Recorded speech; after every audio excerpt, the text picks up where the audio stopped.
Hello friends, ಎಲ್ಲರಿಗೂ ನಮಸ್ತೆ. Welcome back to our channel beautiful creation blog. ಯಾರೆಲ್ಲ ಚಾನಲ್ನ ಸಬ್ಸ್ಕ್ರೈಬ್ ಮಾಡ್ಕೊಂಡಿಲ್ಲ ಈಗಲೇ ಸಬ್ಸ್ಕ್ರೈಬ್ ಮಾಡ್ಕೊಳ್ಳಿ ಮತ್ತು ಬೆಲ್ಲೈಕನ್ನ ಪ್ರೆಸ್ ಮಾಡಿ ಅಪ್ಡೇಟೆಡ್ ವೀಡಿಯೋಸ್ನ ತಿಳ್ಕೊಳ್ಬಹುದು. ಇವತ್ತಿನ ವಿಷಯ ಬಂದು ಪೋಸ್ಟ್ ಆಫೀಸ್ ಮೂಲಕ ತಿಂಗಳಿಗೆ 500 ರೂಪಾಯಿ ಸೇವಿಂಗ್ಸ್ ಮಾಡಿ ಮತ್ತು 35,000 ಗಳಿಸಿ. ಹೌದು ಸ್ನೇಹಿತರೆ, ಇವತ್ತೊಂದು ಪೋಸ್ಟ್ ಆಫೀಸ್ ಸ್ಕೀಮ್ ಬಗ್ಗೆ ಮಾತಾಡ್ತಾ ಇದ್ದೀನಿ. ಈ ಒಂದು ಸ್ಕೀಮಿಂದ ನಮಗೆ ಏನು ಪ್ರಯೋಜನ ಇದೆ, ಹೇಗೆ ನಮಗೆ ಒಂದು ಒಳ್ಳೆ ಅಮೌಂಟ್ ನಾವು ಪಡ್ಕೊಳ್ಬಹುದು, ಉತ್ತಮವಾದ ಒಂದು ಯೋಜನೆ ಯಾವ ಥರದ್ದಿದೆ ಅನ್ನೋದ್ರ ಬಗ್ಗೆ ನಾನು ಈ ವಿಡಿಯೋ ಮುಖಾಂತರ ನಾನು ತಿಳಿಸ್ಕೊಡ್ತಾ ಇದ್ದೀನಿ. ಪ್ರತಿ ತಿಂಗಳು ನೀವು 500 ರೂಪಾಯಿ ಠೇವಣಿ ಮಾಡಿದರೆ ಸಾಕು.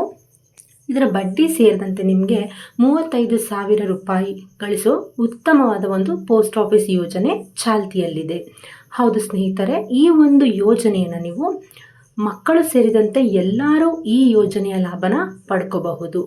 ಹಾಗೆ ಪಡ್ಕೊಂಡು ಈ ಯೋಜನೆಯನ್ನು ನೀವು ಹೂಡಿಕೆ ಕೂಡ ಮಾಡಬಹುದು. ಹೇಗೆ ಅಂತ ಹೇಳಿ ನಾನು ಈ ವಿಡಿಯೋ ಮುಖಾಂತರ ಸಂಕ್ಷಿಪ್ತವಾಗಿ ವಿವರಿಸಿದ್ದೀನಿ. ವಿಡಿಯೋನ ಎಲ್ಲೂ ಸ್ಕಿಪ್ ಮಾಡದೆ ಕಂಪ್ಲೀಟಾಗಿ ವಿಡಿಯೋ ನೋಡಿ ಮತ್ತು ಹೇಗೆ ಈ ಒಂದು ಹೂಡಿಕೆಗೆ ಮಾಡಬಹುದು, ಒಂದು ಯೋಜನೆನ ನೀವು ಪಡ್ಕೊಬೋದು ಅನ್ನೋದನ್ನ ಸಂಕ್ಷಿಪ್ತವಾಗಿ ತಿಳ್ಕೊಳ್ಳಿ. ಮತ್ತು ನಿಮಗೆ ಈ ಒಂದು ಠೇವಣಿ ಅಂದರೆ ನೀವು ಸೇವ್ ಮಾಡಿರೋದು ನಿಮಗೆ ಪಡ್ಕೊಳ್ಳೋದು ಇಷ್ಟ ಆಯಿತು ಅಂತಂದರೆ ನಿಮ್ಮ ಫ್ರೆಂಡ್ಸ್ಗಳಿಗೂ ಕೂಡ ಈ ವಿಡಿಯೋನ ಶೇರ್ ಮಾಡಿ ಸ್ನೇಹಿತರೆ. ಏಕೆಂದರೆ ಅವ್ರಿಗೂ ಕೂಡ ಈ ಒಂದು ಯೋಜನೆನ ಪಡ್ಕೊಳ್ಳೋಕ್ಕೆ ಹೆಲ್ಪ್ ಆಗಲಿ. ಮಕ್ಕಳ ಉಳಿತಾಯ. ಪೋಷಕರು ತಮ್ಮ ಮಕ್ಕಳಿಗೆ ಚಿಕ್ಕ ವಯಸ್ಸಿನಿಂದಲೇ ಒಂದು ಉಳಿತಾಯ ಮಾಡಬೇಕು ಅನ್ನೋದು ಎಲ್ಲರೂ ಅನ್ಕೊತಾರೆ ಸಹಜವಾಗಿ. ಏಕೆಂದರೆ ಅಭ್ಯಾಸ ಮಾಡ್ತಾ ಇದ್ದರೆ ಅದು ನಮಗೆ ಮುಂದೆ ಒಂದು ದಿನ ತುಂಬಾ ಉಪಯೋಗ ಬರುತ್ತೆ. ಸಾಮಾನ್ಯವಾಗಿ ಮಕ್ಕಳಿಗೆ ಉಳಿತಾಯವನ್ನು ಕಲಿಸಲು ಹಣವನ್ನು ಮನೆಯಲ್ಲಿ ನಾವು ಪಿಗ್ನಿ ಕಟ್ಟೋದು ಅಂತನೋ ಆದರೂ ಆಗ್ಬೋದು, ಇಲ್ಲಾಂದರೆ ಬ್ಯಾಂಕ್ನಲ್ಲಿ ಹಾಕಾದರೂ ಮಕ್ಕಳ ಹೆಸರಲ್ಲಿ ಹಾಕೋದು ಅಂತನಾದ್ರು ಮಾಡ್ಕೊತೀವಿ. ಇಲ್ಲಾಂತೇಳಿದರೆ ಬ್ಯಾಂಕ್ ಉಳಿತಾಯ ಮಾಡೋದ್ರಿಂದನಾದ್ರು ಮಾಡ್ಕೊಳ್ತೀವಿ ಅಂತ ಹೇಳ್ತೀವಿ. ಈಗ ಹೆಚ್ಚುವರಿ ಪ್ರಯೋಜನ ಮಾತ್ರ ಮಾಡೋದ್ರಿಂದ ನಮಗೆ ಯಾವುದೇ ತರಹ ಒಂದು ಇಂಟ್ರೆಸ್ಟ್ ಆಗಲಿ, ಒಂದು ನಾವು ಏನು ಇಟ್ಟಿರ್ತೀವಿ ಅದೇ ಇರುತ್ತೆ ಹೊರತು ಅದರಿಂದ ಏನು ನಮಗೆ ಹೆಚ್ಚಾಗಿ ಪಡ್ಕೊಳ್ಳೋಕ್ಕಾಗಲ್ಲ. ಹೌದಲ್ವಾ? ಈಗ ಮನೆಯಲ್ಲೇ ನಾವು ದುಡ್ಡನ್ನ ಮಕ್ಕಳಿಗೆ ಅದು ತೊಗೊಳ್ಳೋಣ ಅಂತ ಮನೇಲೇ ಕೂಡಿಡ್ತೀವಿ ಅಂತ ಅಂದ್ಕೊಳ್ಳಿ, ಅದರಿಂದ ನಮಗೇನು ಇಂಟ್ರೆಸ್ಟ್ ಬರಲ್ಲ. ಹೌದಲ್ಲ? ಸುಮ್ಮನೆ ಇಷ್ಟು ಇಟ್ಟಿದ್ದೀವಿ ನಾವು ತಿಂಗಳು ನಮ್ಮ ಕೈಯಲ್ಲೆಲ್ಲ ಕೂಡಿಟ್ಟಿದ್ದೀವಿ ಒಂದಂತ ನಾವು ಎಷ್ಟು ಇಡ್ತೀವಿ ಅಷ್ಟೇ ಅಮೌಂಟ್ ನಮಗೆ ಸಿಗುತ್ತೆ ಹೊರತು ನಮಗೆ ಬಡ್ಡಿ ಥರ ಏನೂ ಸಿಗಲ್ಲ. ಆದರೆ ಈ ಒಂದು ಮಕ್ಕಳ ಉಳಿತಾಯ ಯೋಜನೆ ಅನ್ನೋದು ಮಕ್ಕಳಿಗೂ ಕೂಡ ಈ ಒಂದು ಯೋಜನೆಯಿಂದ ಉಪಯೋಗವಿದೆ. ಏನಕ್ಕೆ ಅಂತ ಹೇಳಿದ್ರೆ ಅವ್ರ ಚಿಕ್ಕ ವಯಸ್ಸಿನಿಂದನೇ ಕೂಡ ನಾವು ಉಳಿತಾಯನ ಪ್ರಾರಂಭಿಸಬಹುದು. ಹಾಗಾದರೆ ಬನ್ನಿ ಇದ್ರ ಬಗ್ಗೆ ಕಂಪ್ಲೀಟಾಗಿ ತಿಳ್ಕೊಳ್ಳೋದಾದರೆ ನಾವು ಠೇವಣಿ ಲಾಭ, ಈ ಒಂದು ನಾವು ಅಮೌಂಟ್ನ ಇಡೋದ್ರಿಂದ ನಮಗೇನು ಲಾಭನ ನಾವು ಪಡ್ಕೊಳ್ತಾ ಇದ್ದೀವಿ. ಹೌದು ಸ್ನೇಹಿತರೆ, ಈ ಒಂದು ಯೋಜನೆಯಿಂದ ನಾವು ಬಡ್ಡಿಯನ್ನು ಸೇರಿಸುವ ಒಂದು ಪಿಗ್ಗಿ ಬ್ಯಾಂಕ್ ಕೂಡ ಇದೆ ಇದರಲ್ಲಿ. ಏನು ಅಂತ ಹೇಳಿದ್ರೆ ಮಕ್ಕಳು ಈ ಪಿಗ್ಗಿ ಬ್ಯಾಂಕ್ನಲ್ಲಿ ಠೇವಣಿ ಮಾಡಿದರೆ ಬಡ್ಡಿ ಕೂಡ ಸಿಗುತ್ತೆ. ಮರುಕಳಿಸುವ ಠೇವಣಿ ಅಂದರೆ RD ಯೋಜನೆಯು ಬಡ್ಡಿ ನೀಡುವ ಪಿಗ್ಗಿ ಬ್ಯಾಂಕ್ನಂತೆ ಕಾರ್ಯನ ನಿರ್ವಹಿಸುತ್ತದೆ.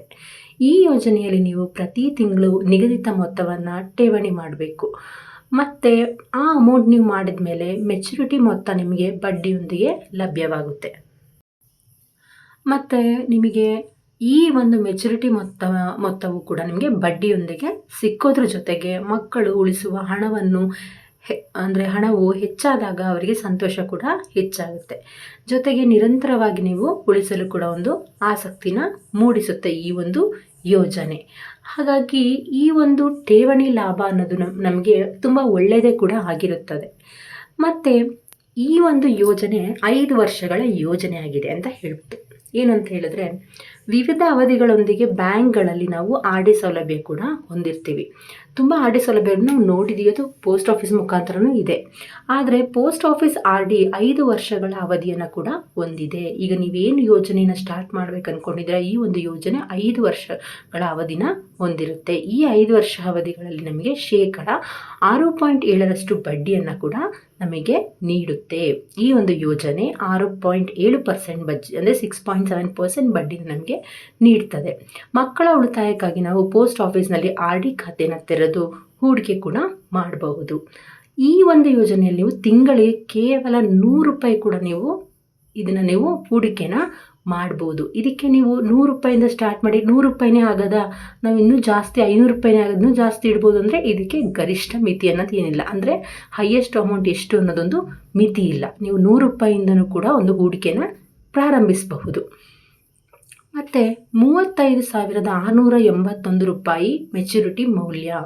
ಇದ್ರ ಬಗ್ಗೆ ನಾನು ನಿಮಗೆ ನೀವು ಟೈಟಲ್ ಅಂದರೆ ತಮ್ಲೈನ್ ನೋಡಿದಾಗಲೇ ನಿಮಗೆ ಗೊತ್ತಾಗಿರುತ್ತೆ. 500 ರೂಪಾಯಿ ಹೂಡಿಕೆ ಮಾಡಿದ್ರೆ ಒಂದು 35,000 ನೀವು ಪಡ್ಕೊತೀರ ಅನ್ನೊಂದು ಟೈಟಲ್ ನೋಡಿರ್ತೀರ. ಹೌದು ಸ್ನೇಹಿತರೆ, ಇಲ್ಲಿ ನೀವು ಪ್ರತಿ ತಿಂಗಳು ನೀವು 500 ರೂಪಾಯಿನ ಠೇವಣಿ ಮಾಡ್ತಾ ಬರ್ತಾ ಇದ್ದರೆ ನೀವು 1 ವರ್ಷದಲ್ಲಿ ನೀವು 6,000 ರೂಪಾಯಿನ ಮತ್ತು 5 ವರ್ಷಗಳಲ್ಲಿ 30,000 ರೂಪಾಯಿಗಳನ್ನು ಠೇವಣಿ ಮಾಡಬೇಕಾಗತ್ತೆ. ಹೌದಲ್ವಾ? ಈಗ ಪ್ರತಿ ತಿಂಗಳು ನಾವು 500 ರೂಪಾಯಿ ಕಟ್ಕೊಂಡು ಹೋಗ್ತಾ ಇರ್ತೀವಿ ಅಂತಂದರೆ ನಮಗೆ ಅದು 1 ವರ್ಷಕ್ಕೆ ಎಷ್ಟಾಗುತ್ತೆ ಅಂದರೆ 6,000 ರೂಪಾಯಿ ಆಗುತ್ತೆ. 500 ರೂಪಾಯಿ ತಿಂಗಳು ಕಟ್ಟಿದ್ರೆ 12 ತಿಂಗಳು ಕಟ್ತೀವಿ, 6,000 ರೂಪಾಯಿ ಆಗುತ್ತೆ. ಮತ್ತು ನಾವು 5 ವರ್ಷ ಕಟ್ಟೋದ್ರಿಂದ 6,000 ರೂಪಾಯಿ ಇಂಟು ನಾವು 5 ವರ್ಷ ಮಾಡಿದ್ರೆ ನಮಗಲ್ಲಿ 6 5 30 ಅಂದರೆ 30,000 ಆಗುತ್ತೆ ನಮಗೆ.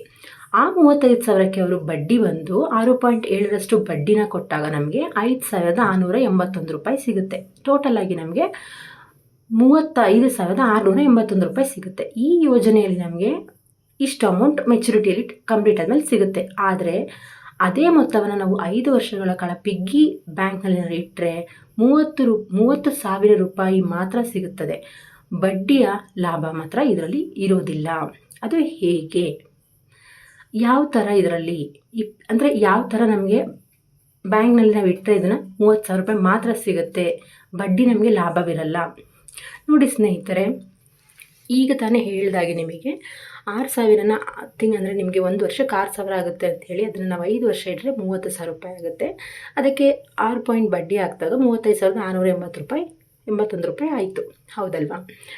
ಹೂಡಿಕೆ ಪಾಠ ಅಂದರೆ ಇದೊಂದು ಹೂಡಿಕೆ ಪಾಠ ಅಂತಲೇ ಹೇಳ್ಬೋದು. ಈ ಯೋಜನೆಯಲ್ಲಿ ನೀವೇನಾದ್ರು ಸೇರಬೇಕು ಅಂತ ಆಸಕ್ತಿನ ಹೊಂದಿದ್ದೀರಾ ಅಂತಂದರೆ ಈ ಯೋಜನೆಗೆ ಸೇರಲು ನೀವು ಮಕ್ಕಳನ್ನು ಕರೆದುಕೊಂಡು ಹೋಗಿ ಖಾತೆನ ತೆರಿಬಹುದು.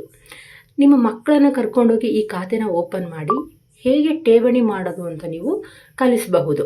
ಇದರಿಂದ ಮಕ್ಕಳು ಹಣವನ್ನು ಹೇಗೆ ಹೂಡಿಕೆ ಮಾಡಬೇಕಂತ ಅವರಿಗೆ ಅದು ಅರ್ಥ ಆಗ್ತದೆ. ಅದ್ರ ಬಗ್ಗೆ ಅವ್ರು ನೀಟಾಗಿ ತಿಳ್ಕೊಬೋದು.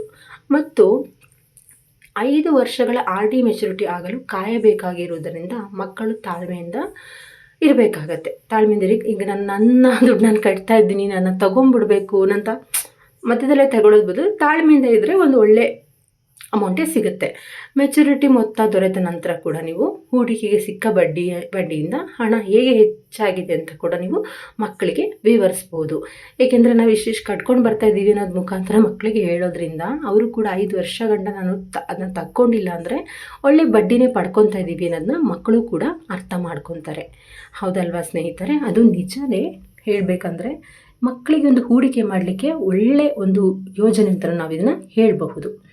ಹಾಗಾದರೆ ಈ ಖಾತೆನ ತೆರಿಬೇಕು, ಖಾತೆ ಓಪನ್ ಮಾಡಬೇಕು, ಈ ಒಂದು account post office account open ಮಾಡಬೇಕು ಅಂತಂದರೆ ಅದಕ್ಕಿರುವಂತಹ ಒಂದು ವಿಧಾನ ಯಾವುದು, ಏನು ಸ್ಟೆಪ್ ಇದೆ ಅಂತಂದರೆ ನೀವು ಮಾಡಬೇಕಾಗಿರೋದು ನಿಮ್ಮ ಹತ್ತಿರ ಯಾವುದಾದ್ರೂ ಒಂದು ಅಂಚೆ ಕಚೇರಿಯಲ್ಲಿ ಒಂದು ಪೋಸ್ಟ್ ಆಫೀಸಲ್ಲಿ ನಿಮ್ಮ ಮಗುವಿನ ಹೆಸರಲ್ಲಿ ಒಂದು ಖಾತೆನ ತೆರಿಬೇಕಾಗುತ್ತೆ. ಒಂದು ಅಕೌಂಟ್ ಮಗುವಿನ ಹೆಸರು ಒಂದು ಅಕೌಂಟ್ನ ತೆಗೆದ ಮೇಲೆ ಮಗು ಅಪ್ರಾಪ್ತ ವಯಸ್ಕರಾಗಿದ್ದರೆ ತಾಯಿ ಅಥವಾ ತಂದೆ ಹೆಸರಲ್ಲಿ ಖಾತೆ ಕೂಡ ತೆಗಿಬಹುದಾಗುತ್ತೆ. ನಿಮ್ಮ ಮಗು ಏನಾದರೂ 10 ವರ್ಷಕ್ಕಿಂತ ಚಿಕ್ಕ ಮಗುನೇ ಆಗಿದ್ದರೆ ತಂದೆ ತಾಯಿ ಹೆಸರಲ್ಲಿ ತೆಗಿಬೋದು. ಅದೇ 10 ವರ್ಷ ಮೇಲ್ಪಟ್ಟ ಮಕ್ಕಳಿಗೆ ಅವರ ಹೆಸರಲ್ಲೇ ನಾವು ಖಾತೆನ ತೆರಿಬಹುದು. ಅದು ಪೋಸ್ಟ್ ಆಫೀಸಲ್ಲಿ ನಾವು 10 ವರ್ಷ ತುಂಬಿದೆ ಅಂತ ಹೇಳಿದ್ರೆ ಆರಾಮ್ಸೆ ಮಕ್ಕಳಿಗೆ ನಾವು ಒಂದು ಅಕೌಂಟ್ನ ಓಪನ್ ಮಾಡ್ಬೋದು. ಅದೇ 10 ವರ್ಷ ತುಂಬಿಲ್ಲ ಅಂತ ಹೇಳಿದ್ರೆ ತಂದೆ ಹೆಸರಲ್ಲಿ ಅಥವಾ ತಾಯಿ ಹೆಸರಲ್ಲಿ ಯಾರಾದರೂ ಒಬ್ಬರ ಹೆಸರಲ್ಲಿ ನಾವು ಖಾತೆನ ಅಂದರೆ ಅಕೌಂಟ್ನ ಓಪನ್ ಮಾಡ್ಬೋದು. ಈ ಯೋಜನೆಗೋಸ್ಕರ ಒಂದು ಅಕೌಂಟ್ನ ಓಪನ್ ಮಾಡ್ಬೋದು. ಮತ್ತು ಇನ್ನೊಂದು ಏನು ಅಂತ ಹೇಳಿದ್ರೆ ಜಂಟಿ ಖಾತೆ ಸೌಲಭ್ಯ ಕೂಡ ಇದರಲ್ಲಿ ಇದೆ. ಅಂದರೆ ಜಾಯಿಂಟ್ ಅಕೌಂಟ್ ಸೌಲಭ್ಯ ಕೂಡ ಈ ಒಂದು ಖಾತೆಯಲ್ಲಿ ಇರೋದ್ರಿಂದ ಏನು ಅಂತ ಹೇಳಿದ್ರೆ ಇದಲ್ಲದೆ ನೀವು ಬಯಸಿದಷ್ಟು RD ಖಾತೆಗಳನ್ನು ಕೂಡ ನೀವು ತೆಗಿಬಹುದು.